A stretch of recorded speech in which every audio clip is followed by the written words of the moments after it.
Hi, I'm Michael Senoff, founder and CEO of HardToFindSeminars.com. For the last 5 years, I've interviewed the world's best business and marketing minds.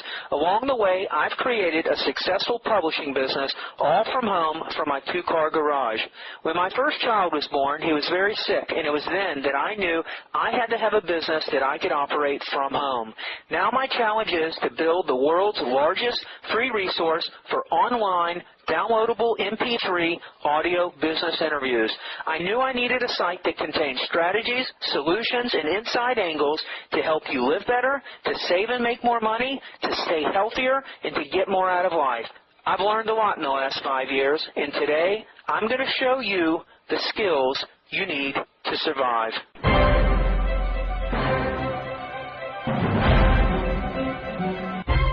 About a lot of what's being told to direct marketers today as far as how to sell their product and get rich, and the copywriters is bad advice, to put it mildly, and just flat out wrong, to put it bluntly. And it's going to cost them a fortune in lost revenue, because what works in copywriting now in a more competitive market and in a more media crazy market is totally different than what worked back in the old days.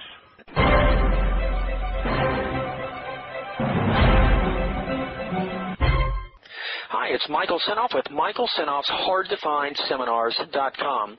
You know, over the last few years, Mike Pavlish has made millions of dollars as an A-list copywriter. Established in 1988 and with over 1,000 projects, Mike Pavlish has become one of the world's leading copywriters for direct marketing pros and entrepreneurs in the fields of health, investment and information products, and services sold online and offline. He has written winning copy for clients like Abraham, the late Gary Halbert, Howard Ruff, Prentice-Hall, Campbell Soup, Rio, Las Vegas Hotels and Casinos, Phillips Publishing, and many more. Mike knows the ins and outs of the trade and the little-known angles that bring in big winners. And he's found today that today's market is significantly different than it was even just a few years ago. In fact, he says much of the advice given nowadays is not only outdated and wrong, but it's costing entrepreneurs serious money. So in this interview, you'll hear how to make sure your copywriting is current for the consumers of today. These consumers have grown skeptical about overly hyped products and outrageous claims. They also don't have time to read through mountains of copy, especially if it sounds like something they've already heard before.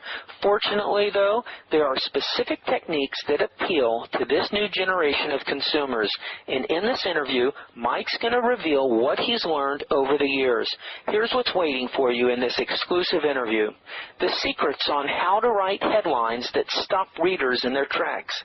How to work your copy so it's fresh for today's markets. Consumers avoid the same old, and so should you. How to use focus groups to ferret out hidden objections about your product. How to use online news groups to uncover what people really want. What's most important for winning promotions? If you think it's the headline, the offer, or the list, think again. How to structure your fees so you don't lose the shirt off your back. Sneaky little tricks to maximize your profits from direct mail, and much, much more. If you are a direct marketer, follow Mike Pavlish's advice, and it won't be long before you're years ahead of your competition. This interview is 60 minutes. Now let's get going. How much do you make as a copywriter? My tax returns, taxable income in the last short number of years show a taxable income of over $4.2 million. Now, I'm sure when you first started, it wasn't always like that. Why don't you take me back to the beginning? How did this all start? I started copywriting in the early mid-'80s, and the reason I did it first was because I was always very entrepreneurial, and I had businesses that relied heavily on sales and marketing, and I couldn't find anybody, or I had a knack at doing my own copywriting to sell my own products and services and get leads for sales, a sales force, and things of that nature. Give me an idea of what were some of the businesses you were doing. One of them was like a Valpak business. I had 14 sales guys, and I developed a direct mail to a good direct mail package to get leads coming in for them. Did you buy into like a franchise deal, or you started it on your own? No, it was my own, and interestingly enough, it's the same company name I use now, which is Profit Boosters. Really? So what was the idea? You were selling advertising to local and regional businesses to advertise with your Profit Boosters direct mail pack? Right. Was it postcards or kind of like the Val Pack printed? It's a Val Pack. So you had to develop copy that would get potential advertisers to advertise with you. Right. And the next business I was in was rare coins. As an investor and collector myself, I wanted to sell the coins. I developed an investment company that sold investors rare investment-grade coins, and I did the copywriting for that. Were you at the same time getting all the newsletters like Gary North and all the newsletters on the rare coin and numismatic investments? We got Howard Ruff. In fact, I did copywriting for Howard Ruff. I'm going to guess that's where maybe you were introduced to Abraham and Gary Halbert and all those guys. Yes. Okay, so operating your own businesses, you had the need to develop strong copy. And were you winging it at that time, or were you studying any of the masters? I had been studying John Campbell, who I still think has the best books, or a person that wants to be great at copywriting, I still think he has the best books out there. John Campbell, and I was studying then at the time My Life in Advertising, Scientific Advertising, Claude Hopkins, David Ogilvy, and that type of stuff.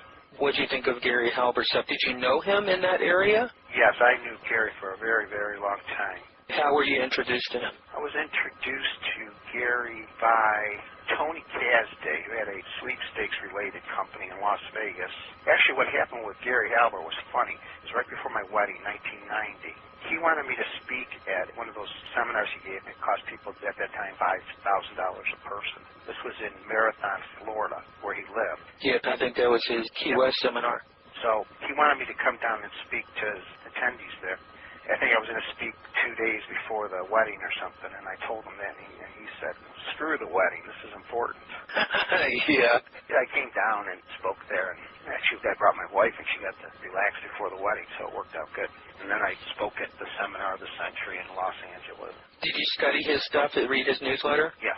Were you impressed with his skills as a copywriter? Did you learn from him? Yes, most definitely. How about Ben Suarez? Did you ever meet him? Yes, I have. I've written for him and his companies. You've written for him? Okay. Was Dan Kennedy from that area, too? Yeah, in fact, I just saw Dan a couple weeks ago, and Dan is about 20 minutes from me. You wanting to write better copy for your own companies, were you a rabid reader, voracious student of audio, seminars, books, anything you can get your hands on the subject of copywriting, or more in a direct mail fashion? Copywriting and on all kinds of direct response, direct mail marketing. Who were some of your other mentors that you really learned from? What about Eugene Schwartz? Not in a great way, no. I try to be on about every mailing list in the world, so therefore I get the successful direct mail packages from marketers, and you see the same ones over and over again, and I try to study the proven winners. That way is as good as any, because it's a real world test. Michael, one of the things I want to talk to you about, a lot of what's being told to direct marketers today as far as how to sell their product and get rich, and the copywriters, is bad advice, to put it mildly, and just flat out wrong, to put it bluntly. And it's going to cost them a fortune in lost revenue, because what works in copywriting now in a more competitive market and in a more media-crazy market is totally different than what worked back in the old days. So let's talk about some of those differences. What do you see that the other copywriting gurus are teaching about copywriting? What is their message? And based on your experience, your long track record in the rapid changes of today, what changes have you made in your copy that you've seen proven results? Let me start with headlines. Companies are getting advice that their headlines should use the so-called power words and give huge, big, bold, outrageous promises to get people's attention and interest. The louder you yell, the more you're going to sell. Well, what's happening then is people have a bullshit detector, and the more hyperbole and power words you put into a headline, the worst it's probably going to do. Let me give you a couple of actual examples from headlines that I've written. This is for a pain relief supplement. like an anti-inflammatory.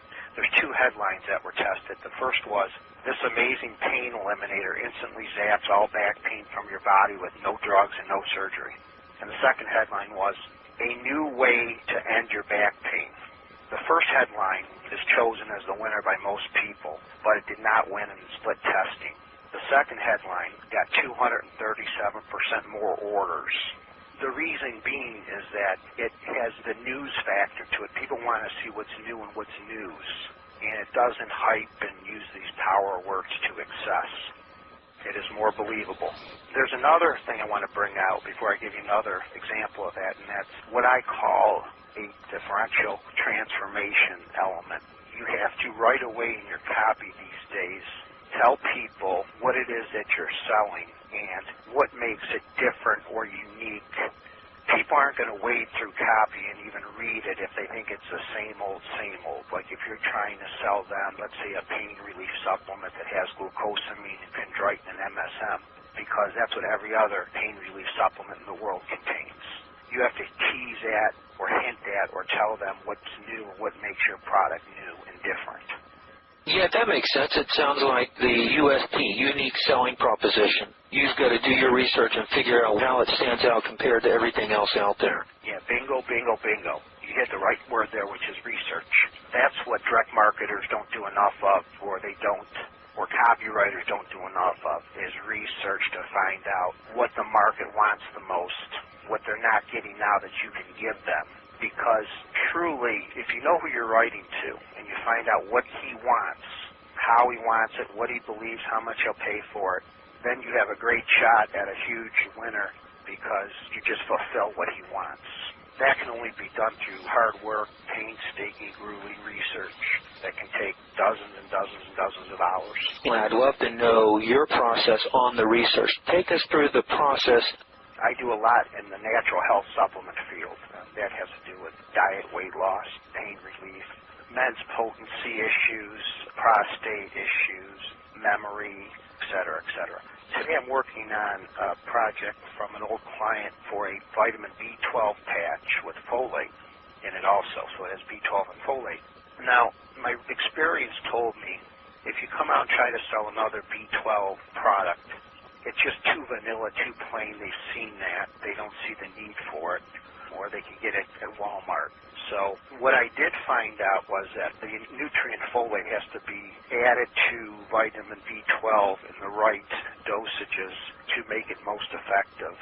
So basically what I did was I Googled my sources to find out about vitamin B12 deficiency, and then I went to the scientific journals and read all the new studies on it and picked out the ones that made this case of why folate needs to be included with the B12.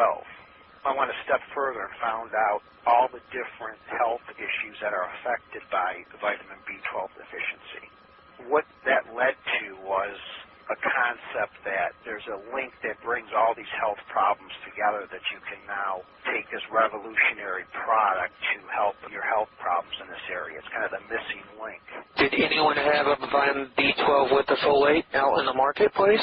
There was a couple, but knowing the market as well as I do, not many of them and not very powerfully. In other words, just small nickel and dime companies here. Speaking of research, is that part of your research process, is to research your competition and see how they're selling and marketing theirs? Yes. All right, so you knew the competition. This project you're working on, was it a direct mail letter or space advertising or what? It's a direct mail letter. It's actually a magalog. All right, had you looked at other magalogs or direct mail promoting the competitors' vitamin B12 with folate? Yes. And did you do that before you started Googling looking for your unique selling proposition? Yes. Okay, so you read what they had first. All right, so you researched your competitors first, and you looked at what they had, and in your mind, are you trying to position different? Are you using some of their benefits? Can you borrow anything good from your competitors? Is that recommended? Sure. Okay. Absolutely. As long as you don't infringe on any copyright issues. All right, so take me into more detail. You looked at your competitors, then you started doing your own research. You went right to the scientific journals. Was it important to go to the scientific journals to cover your butt when the piece comes out, that you can reference scientific journals for credibility? It's important to cover the marketer's butt, yes. I have agreements with them that they're responsible for the product, the marketing copy that's put out. I provide them where I found the information. And the reason you have to go back to the scientific journals is that anybody can put anything on the internet, and that's not credible by itself. It has to be from a study or from a doctor or something like that. There's some studies out there that are maybe not that credible. Do you know which are the credible studies and which ones really aren't? Yeah. The big thing is that they're published studies, published in a medical journal, double-blind, placebo-controlled, and published in a medical journal. All right, so let's continue. You've got all the symptoms of the deficiency, and you're tying it all together with the combination of the folate and the B12. Yes. In other words, this is rough, but, new medical research links lack of energy, memory loss, weak brittle bones, weak muscles, and some emotional issues together. A vitamin B12 deficiency is the common link. But here's the hook. My research then had to go a step further, and this was by talking to people, doing a focus group, and also looking at discussion boards and bulletin boards. All right, let's start with the focus group. Tell me what a focus group is, how you use that in your research. I have a group of 10 people that are in my office complex that I'll bring together about once a week and buy them lunch. And for an hour or so, I just sit there and show them headlines, ask them things, have them tell me what their objections about a product would be, and things of that nature. And then if I need to, I'll go to a larger focus group. Have you been doing this for many years? Yes. Just to get outside opinions? Yeah, I want to know what the average person is thinking. Give me an example how you'll present this product to your focus group. You got everyone together, you're having lunch. What do you say to them? In this case, there's new medical research that links together these 10 different medical problems. The common denominator is a vitamin B12 deficiency. What do you guys think about taking a B12 vitamin product? They say, well, after they say, oh, it's a good idea. Well, then how many of you take one now? No hands went up. So then, okay, well, why don't you take one? And then here's where the real gold mine and the real pay dirt comes in by digging deep. They say, well, I think it would show up in my exam with my doctor, or I think it would show up in any blood test that I have done. And they're worried about that. Right now, that tells me that is a big objection I have to address right up front. Did that come up for real? Yeah.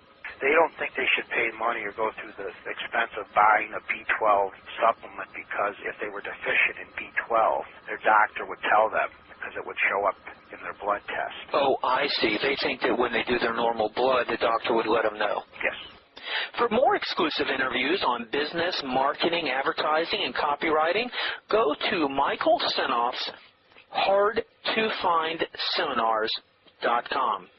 Okay. And then the second thing that came out from the focus group and the bulletin boards and discussion groups is that the multivitamin pill that I take is a good one, and it has 100% of the government's recommended daily allowance of vitamin B12. Another light bulb goes on. Yep. I have to address that issue right up front and powerfully, or it can sound great to them, but when it comes time to pulling out their credit card to call the order, they're not going to because they're going to go back, they're going to look at their multivitamin and see that it has 100% of vitamin B12.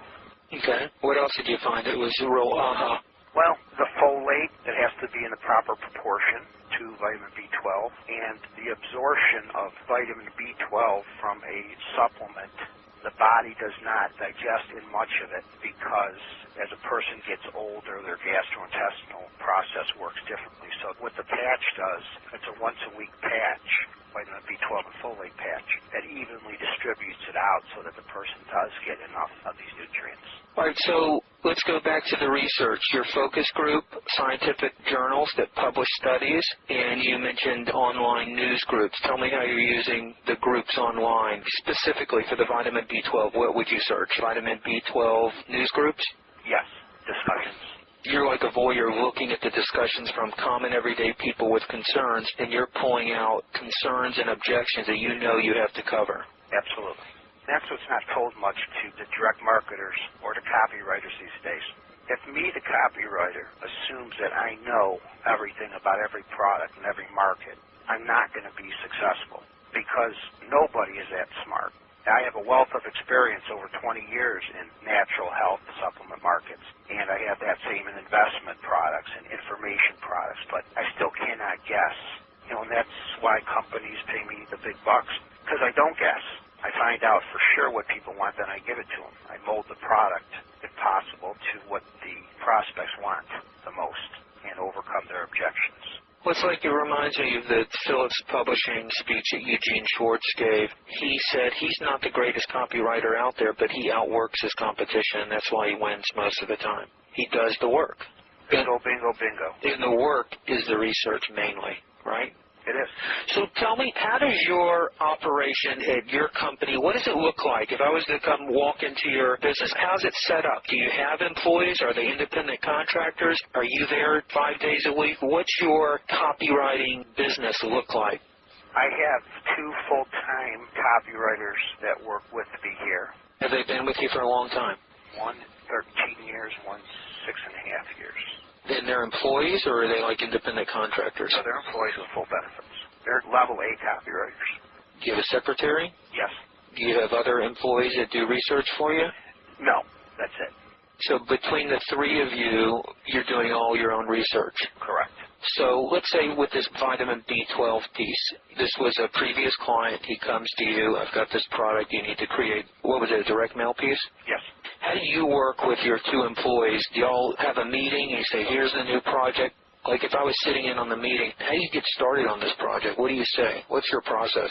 And the reason I'm projecting this is there's a lot of people listening who have existing copywriting businesses and maybe they want to take it to the next step and aspire to be as successful as you and have a long-term career in it. Maybe give them an idea what it could look like. My way is my way. It may not work for them. But in my way, I'm involved mostly at the beginning of a new direct mail piece or a new internet sales letter or a new space ad, and heavily at the beginning. Then my other writers do some of the work. Then I look at it and jump in, and then at the end I go in, and everything I write is kind of my creation, and I view more as a support team. I've never been able to outsource the job of doing the hard mental work of finding out what's going to make this health supplement or this information product or this investment newsletter a multi-million-dollar winner. That I have to do myself. So when you write copy, do you type it or you write it out longhand? I do much better when I write out longhand, but I'm getting awfully deadly at cutting and pasting. I do type into the computer. So when you come up with a headline, lots of copywriters are saying, headline, most important element of your copy. Number 1, do you agree? And if we're comparing headline, offer, list. I would say none of those are the most important thing. I would say the most important thing, if you want to make millions of dollars from direct marketing your product or service, is that you choose the right market and the right product. Certain markets you can make a fortune in, whereas certain markets, even the best copywriter in the world, will not be able to make you money in. What have you found? What are your favorite markets? Where's the money? The natural health supplement field, and then in that, certain niches, which are the ones that I mentioned earlier, which diet is always a perennial winner, pain relief is always a perennial winner, prostate problems, potency. And are these markets with the aging of the population just booming, getting bigger and bigger, stronger and stronger? Yes. But there's a few other markets besides that. One is showing investors how to make more money. Another one is niche information marketing businesses, like I write for a lot of chiropractor gurus and dentist gurus and the contractor gurus that show other business professionals how to get rich in their business by marketing better and running more efficiently. Then you've just got business opportunity. But out of all those, you think the most potential is in the natural health and pain relief? No, I can't. It's hard to say. You know why? It depends on the product. It depends on the timing. It depends on the skill set of the business owner. It depends on the complication factor, the skill factor of that person. It depends on how much money they have to get in to run their business. How about with that type of market, pain relief and herbal products, being an entrepreneur, there's an inherent risk in being involved in that type of industry and with direct mail, and you got to be real careful with claims. Remedy, what should they be careful of? And have you seen any nightmares of people really getting into trouble? The 2 key things are, number 1, hire a copywriter who's experienced in that field. Then also, and this is mandatory also, is have an attorney that specializes in direct marketing copy for natural health field, review the copy and sign off on it. On your samples, I saw the berry trim promotion. Did you write the copy for that one? Gary Halbert wrote the original copy. Tell me the story about that. The gentleman behind it I have a non-disclosure, I can't mention his name, but the berry trim mailing in its various incarnations and reincarnations over 5, 6, 7 year period was probably the most mailed promoted diet product in the United States. Give someone an idea of the volume of direct mail pieces mailed per year on a huge project like that. He was mailing the berry trim tear sheets exactly 25 to 30 million a year. Was it originally a tear sheet? Yes, it was. Was it always a tear sheet, or did it form into different... It's always a tear sheet. Okay. Were tear sheets new at that time? Was it that format that made it really successful? That was a part of it, sure. And then you had the celebrity factor with that X-Dynasty, the TV show Dynasty, that X-actor from Dynasty. Good-looking guy that attracted the women, and then the copy, and then the story. So Halbert did the original tear sheet? Yes, he did. Did he make millions and millions on that promotion? I don't know. And what was your involvement in it? Well, my involvement was to beat the control. Did the client come to you? Yes. And I beat the control, and had the control for over 2 years until he finally retired the project. How long had that control been established, Halbert's? 3 to 5 years, probably. 3 to 5 years? How did you beat it? The news angle. I went with more of a news angle, and my headline was, Doctors and TV star reveal how a new discovery from Asia helps overcome the chemical imbalance that keeps people fat. So when you went after beating that control, the owner of the product owned the copy. It was his copy. So your job wasn't to modify the whole piece. It was to just beat the control with what he had, correct? Correct. Do you remember if you tried different headlines? Did you beat it on the first change out, or did you try a couple things before that? I gave him 2 headlines to test against the control. One of them did not work, and one of them did beat the control. How much did it beat it by? And I know when you're mailing millions of pieces, a very small amount can mean a lot of money. But if memory serves, my copy headline beat the old Halbert one by 32%. Wow, that's significant. Does it ever worry you, though, when you're writing for these type products in the back of your head, that it could come back to haunt you? Definitely. That's why I won't write unless I have a signed release from the marketer. All right, another case study. I've written over a dozen different mailings for Agora. All right, who is Agora? They publish newsletters on natural health issues, how to improve your health with natural health remedies, and they also publish newsletters on how to make more money from your investment portfolio. That accounts for the vast majority of their business. Do you deal with Bill Bonner? Is he the founder? Yes, but no, I don't deal with him directly. He has project managers for each division. When they came to you, had you already written for him when they came back to you for another project? Or was this like the first time you went with it? Actually, I remember the first one I did for them was one of their business opportunity clubs. That was a huge winner. And then Bonner flew me out there to Baltimore. And then I met with some people. They had his company there. And we discussed some stuff. And then I went out from there to their health mailings and other investment mailings. So once you hit a winner for them, you were like gold to them. Yes. I'm sure your copy brought them in millions and millions of dollars. Correct. And that's why he flew you out there. He wanted to get to know you so you could do that again for him. Correct. Yeah, in fact, there's a quote here that I have on file from Nina Rose from Agora. Your copyright has been extremely profitable for us over the past 7 years, one mailing after another. You consistently beat the best copywriters in the world that we hire. That's pretty strong. You're listening to an interview on Michael Senoff's HardToFindSeminars.com. Let me tell you an interesting story, though, that's related to Agora. Lombardi Publishing, Michael Lombardi, is one of the largest direct mailers in the world in the investment and the health areas. And he pays for a certain amount of direct mail copy from me for one-on-one consultation with him. And I was consulting with him about developing new newsletters, investment newsletters. So when we met, it was in New York, and I said to him that I thought a newsletter about how to make money off the boom in China has a lot of legs to it, and it's not a fad. It's going to be there forever. So I told him how it was everywhere in the news. It was all over Business Week, Time, Newsweek. And then when you're selling something to investors, you have an older, more educated market. So I named the newsletter and wrote a package that was very successful. The headline on it was, "The New Microsoft of China." The reason I did that, and that proved to be very successful, is everybody has heard of the Microsoft secretaries and receptionists that have become Microsoft millionaires when they got granted 100 shares or 1,000 shares of Microsoft stock. and it grew, whatever, 1,000-fold over the next 20 years or whatnot. So, I mean, everybody knows, Bill Gates, richest man in the world, blah, blah, blah. So everybody knows the success of Microsoft, and if you can combine a Microsoft with the amazing growth in China, what was already in people's minds. Yeah, dollar signs. Yeah, dollar signs, greed glands, and that's what we want. Right.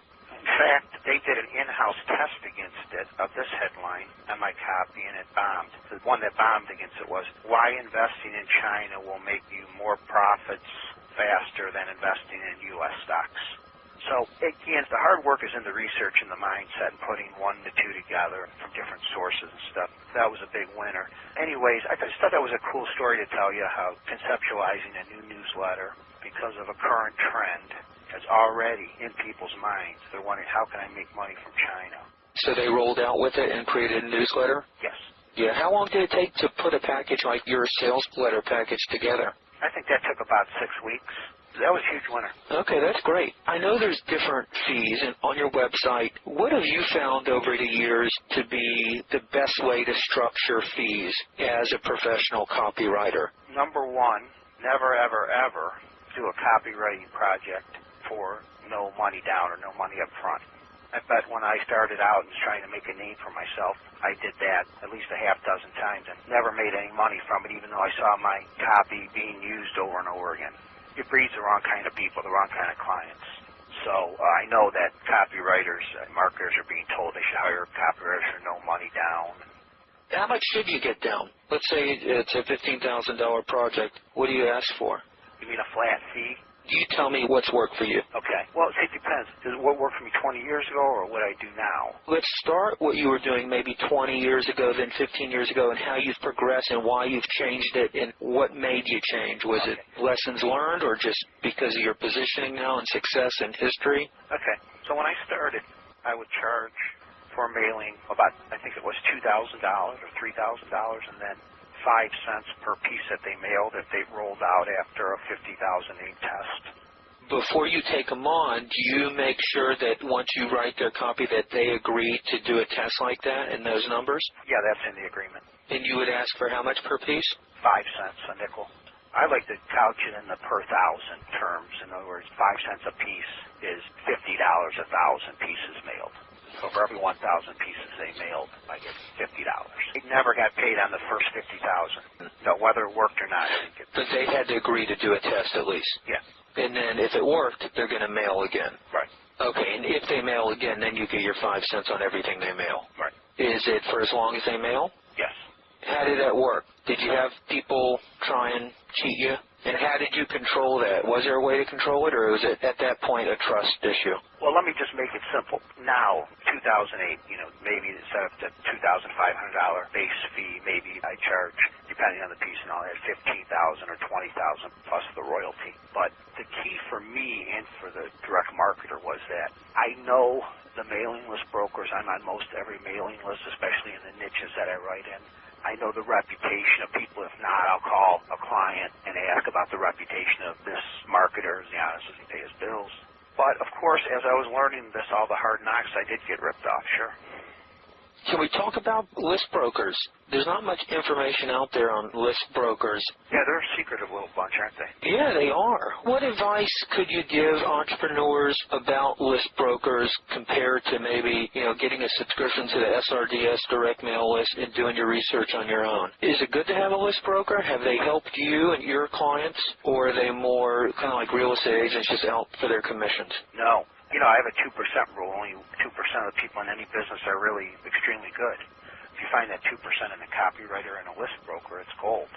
So, yes, it's very important because there's a lot of tricks to direct mail that novices don't know until they get to the top level. Like, you can get deals where you are the first mailer that can mail a certain list, and a competitor can't mail it until at least 7 days after that. So it's a fresh name that hasn't been mailed to 20 times before. So, for instance, you'll see a list with hotlines, and you'll negotiate for the hotlines for the first... No, anyone can buy the hotline. Well, what I'm talking about is something that you never read about, which is to get a first mailer position, you have to buy it or negotiate it and do trades, or there's other ways to do it, where you're the first to mail that hotline, too. Not only is it a hotline, but you get the first to mail that hotline. Give me an example. Okay, let's say that Boardroom Reports has a monthly list of people that have bought their books. That's a monthly hotline. Right. Okay. But 50 or 20 companies will rent that list and get the names on the same day from that hotline list. But what if you were the first one to mail that new Boardroom hotline list? Yeah, you're going to have an advantage. You're going to have a huge advantage. How do you do that? Is that done through the broker or directly through Boardroom, the owner of the list? A little of both. And I'm not saying that Boardroom does that or not, but it's a common practice for the most successful direct marketers, or, it should be, the ones that I work with, or I get them to do that, because freshness in a name is gold. So to get that, you can either ask for it or you got to pay a little bit more for that first position? Yeah, those are two possibles. There's two ways out of many, yeah. That's a great secret. Can you give me something else like that on mailing lists? I'll tell you where a lot of people go wrong in renting mailing lists that do not work for them. Michael, what they do is they rent a list and they don't pay attention to the source of the list or the terms of the offer of the people that bought to get on that list. Let's say that I am Nutrisystems and I'm doing direct mail to get people to buy my Nutrisystem packaged 1 month worth of packaged foods. And I'm doing this through a direct mail piece, right? Well, it won't make money if I rent the names of people that have bought fraud, misleading diet pill things, because the person that wants the magic pill usually has the opposite income levels and education level and realistic expectation of what's needed to lose weight than someone who will buy a prepackaged month worth of meals for, say, $300. And TV is a very high impulse item, so usually if you buy a name that was generated from a TV spot, those are the worst quality of names as compared to somebody who bought through a direct mail package or a space ad. And then another thing is, let's say that you rent a list of names, but the people didn't have to pay any money up front, or they only had to pay $5 shipping and handling or something. But the data card of the mailing list tells you that these people paid, $100. Well, they didn't. And then there's all kinds of ads you see where people call in with the ads that call for a free supply of this or that, So what you're saying is some of these data cards may not be accurate. You have to dig. You have to research into these data cards and find out how it was sold, what were the terms, was the advertising sensationalist, and was it overhypey and misleading and unrealistic? If you're selling a product that's the opposite of that, those names will not work for you. So whose job is it to dig out that information? The broker's job? Is that what he's there? Can he provide that service? Can he get the original piece that list was generated from? A good list broker, is that what he's there for? Absolutely. So that's him. He's your man to pull that out. Yep. Would you say it's fair to say any top mailer in this country, in the U.S. here, a top mailer who knows what they're doing, they'll research a list like you research information for your clients? Oh, absolutely. So just because you see a data card or the data in the SRDS, don't necessarily believe it. You got to dig for it. Right. In the companies like Boardroom, let's say they're renting the list and you have 30 people interested in that list. Boardroom understands that these companies are going to want to see the piece that produced that list. Oh, yeah. And it's their obligation to send it to the customers who are interested in that list, right? Yeah. Well, the broker does that for them, but yeah. The broker does. So if you have a list owner who's not willing to do that or can't verify the source of the list or how it's generated, you better move on. Run, don't walk. And from your experience, are there a lot of poor lists out there? Yes. But, again, that's where, like, you know, a great copywriter more than pays his way and a great list broker more than pays his way because they separate that from you so you don't have to deal with that. How about another case study? Did you write a piece for Gary Halbert? Is that direct mail piece? Yes, I wrote a few different promotions for Gary. So even Gary Halbert, a great copywriter, would hire other copywriters. Sure. Other than your copywriting business, do you have other entrepreneurial ventures going that the backbone has been your existing copy? Yes, I have two now. You like that better than the actual copywriting business? Is it more profitable? Yes and no. I'm sure there's advantages of writing other people's copy and then operating and running your own business. But you hear all the time, well, if he's such a great copywriter, what are you writing other people's copy for? Why don't you write copy for yourself and sell your own product? Well, I do write copy for myself and sell my own products. Marketers should ask that, yeah, absolutely. But the other side of the coin is just because a copywriter does not sell his own products, that does not mean he's not a great copywriter. I agree. A whole different skill set is involved Yes. than just having copy that sells. I agree. You know, it's like the saying I believe in, which is all generalities are wrong, including this one. Okay, I'll give you a cool story. Okay. Commodity Trend Service a large direct mail and space advertiser selling people how to make more money, how to make money in commodities, futures, forex trading, options, this type of thing, which I've done a lot of work in that whole area. They were looking to beat their control for their commodity trend service, which is a newsletter that tells people how to make money in commodities, pork bellies, silver, gold, wheat, whatever it might be. And they've been around a long time. They were the leader in the field, so they had most of the core investors already. This is my research and questioning them, and my research determined that they had most of the core market, but what they didn't have, and what I wanted to do, was bring in tens of thousands of new customers to them, people that were investors that wanted to make money, that would assume a certain level of risk, but that did not know about commodity investing. Those people that currently just put their money in safer investments like mutual funds. And I came up with the idea that the mailing should be like a how-to course telling people about how they can get into making money in commodities. So the headline was The 7 Secrets to Getting Rich from Commodity Trading. So that was mailed into millions of pieces and brought in tens of thousands of new subscribers and new investors, because it took the person from an investor of any type to getting them intrigued and interested into how they could make money investing in commodities. The headline drew them in, and they saw it wasn't as complicated as they thought it would be and how they could do it. See, concept is everything when it comes to marketing. Imagination is probably as valuable as anything in a marketing director or advertising director or copywriter or an entrepreneur, because imagination is what took me out of saying, hey, here's a pork belly trade that we think can be very profitable for you on the XYZ Chicago Grain Exchange, to the more broad and compelling The 7 Secrets to Get Rich from Commodity Trading. There's 2 things, Michael, I want to point out about that headline. 2 keys to my copywriting success for clients and my own businesses, and that is that the word secrets, I know it's trite, we've all heard it a million times, but that's a magic word, if there's such a thing as a magic word. There's a few scenarios where you don't want to use secrets, but there's very, very few. It's a hugely profitable word. And something, too, that I want to tell marketers is that they should try to put specific numbers in their marketing rather than general numbers in most cases. And specifics outpull generalities, like the 7 secrets, that number 7. There's magic in there for some reason, or in a lot of cases. I'll give you a perfect example here.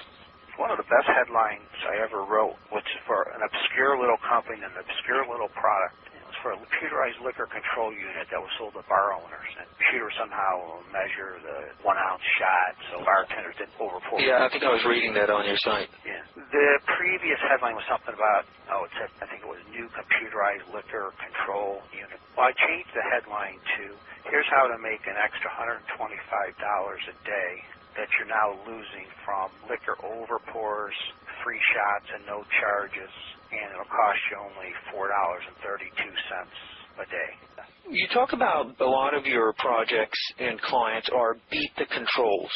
Do you structure your fees differently when you're doing a beat the control piece compared to a fresh piece that there's no copy written for previously? And which one's more work and which ones do you prefer? Well, obviously it's a lot more work if you have to develop something from scratch. What do I prefer? Well, I like them both. If the product's right and the client's right. A beat the control piece can be very profitable, and sometimes you don't have to put near as much work into it, right? Yeah, that's right. Are the fees different, though, because there's less work involved? Yeah, I do charge a little less if it's beat the control. Not as much less as you would think, because maybe I'm just not that bright, but I wind up having to spend a lot of time in the beat the control scenario, because I remember, too, it's a control. It's harder to beat a big winner than come up with a brand new concept, and because it's new and fresh, it works. It's almost harder to beat an established control than that. So if you're writing less words, you may be spending more time in that scenario. But when a client comes to you and says, I have a long-standing control, like a big client like Agora or Boardroom, and they have a long-standing control that's been worth millions and millions of dollars to them, and they come to you and they say they want to beat it, how protective are they with that control Meaning, what limitations would they expect or not expect when you come back with the copy? I mean, do you understand they don't want it messed with too much, or do they give you carte blanche and total free reign over it? Carte blanche, total free reign. You're the expert. Here's what we have working. In some cases, you may change it around totally and build a whole new idea and concept and piece, or will you just maybe look for weaknesses in the existing control and try and improve on what's already working? It depends what I think is necessary to come up with something that makes millions more dollars and is substantially more profitable. I would say that half of the time I do extensive, half of the time I do more of a tweak, quote unquote. All right, so if you beat it, like a big mailer, let's say they come to you, you do your thing, here's your version, and they'll test it. How many will they mail out to get a reliable test? And maybe that becomes a good question. What should an entrepreneur, a mailer, or a copywriter working with clients, how many should they mail to really have a good statistical number on a test? You hear 1,000, 5,000, 50,000. What's your opinion on that? First of all, I am not a mailing list expert. We want to talk to Brian Kurtz at Boardroom Reports. From a marketer standpoint, he's as good as they get. My experience is that the bare bones minimum, even for a small direct marketer, bare bones, you'd want to test at least 5 different mailing lists, and at a minimum 5,000 names on each mailing list, so that's 25,000 names. Now, that does not include test cells, like if you want to split test the price. You need 5,000 names mailed for any good test number to be confident in the results. Is that how a client will test a beat the control? Your beat the control piece? Something like that? No. I work with successful owner-led businesses that are well capitalized for the most part. If they got a piece from me, they would just pop it and mail at least 100,000 pieces or something. And then they'll measure it? Yeah. So when you do a beat the control piece, you were giving me an example earlier that you'll charge 5 cents per piece or $50 1,000. On a beat the control piece that you're modifying existing copy to try and beat, do you charge the 5 cents a piece or $50 1,000 or a little bit less? The same. Do you have clients who have been mailing your stuff for 5, 10 years, 15 years? Yes, I do. 12 years, I think, right now is about the most I can think of a client mailing right now. And every time he mails, he cuts you a check? Yeah. Do they cut you the check right after the mailing goes out? No. Kind of like a payment period. For the pieces that they mailed in March, they owe me on or before April 15th, so the 15th of the following month. So you're not invoicing, it just comes automatically. Right. Let me ask you this question. How do you handle the copyright issues when a client comes to you and let's say he has a concept, an idea, for example, an information product? Do you keep control of the copyright and license the client to use your piece during his mailing? No, they own everything. They own everything. Okay. What do you charge for speaking fees? Well, 1 day is the minimum either for a consult or a speaking gig. Speech is not going to be 1 day. It's probably going to be a 1 hour, 90-minute speech. Now it's $5,400. Best money you can spend if you're a direct marketer. Have a fresh set of experienced eyes coming. Yeah. Take a hard look at what you're doing, how you're doing it, how to skyrocket your profits from things that you don't know. None of us, me, you, or anybody, we don't know what we don't know. On the website, I wrote a book, Mega Profit Copywriting. It's really good for anybody that writes copy or buys copy. It kind of systemizes the 7 steps to go through to write effective, profitable copy. What advice would you have for copy cubs, people wanting to get into the copywriting business, of how to get their copywriting business started off in the right manner, and what advice would you have for how they should get their first client? I think the copywriting field is more overcrowded now than any time I've ever seen it. I would not recommend anyone get into it. Why is that? A direct marketer of any note probably has 50 copywriters soliciting him to write copy for him. And there's various reasons for it, why this has happened in the last few years. Is it the proliferation of how to make money as a copywriting courses? Bingo, bingo, bingo. So you have all these inexperienced copywriters soliciting direct marketers to hire them to do copywriting. Yeah, and the best marketers have just tuned out new copywriters because of that. They're just rank amateurs that are approaching them, and they just stick with the tried and true. It doesn't make any financial sense for them to spend all their time and money with amateurs. When I say amateur, I don't mean that in a bad way, I mean in a good way, but if they need an A-level copywriter, they're not going to spend their time in the copy cups and the new copywriters. Well, how do they break in? Let's say there's some very talented copywriters out there. They may not even realize they're an A-level, but they want to break in. How did you break in? There was a lot less competition when I did it, and it still took many, many, many years of aggressive, determined selling, proving, maybe harassing. And now I would not recommend it. It's kind of like when the automobile came along, you don't want to be the guy selling the horse and buggies. It's not a good market anymore, as I see it. That's someone's dream. I guess they shouldn't give it up, but it's tough if you're new. So I did see that you're booked up. I mean, are you really booked up for a year ahead of time? You have all the work you can handle currently? Yes. So once you get in and you make a name for yourself, that's what can happen? Yes. But it'll take determination, persistence, some winning, and maybe some luck, and some who you know, and some creativity in breaking in. But it's doable, right? Anything's doable. You just have to pay the price. Today's society, unfortunately, people want instant gratification. That's not life. That doesn't happen. Life doesn't happen like that. Have you used audio interviews in any of your promotions that came in the mail with a sales letter, or any feedback or advice on how to use audio components in bumping up response in a mailing or a website? I'm slow to that party, but I know it's a party that's worth going to. Everything I've heard about it, people that are using audio in their mailings and online have found it to be very profitable, almost without exception. And I have clients that are using it.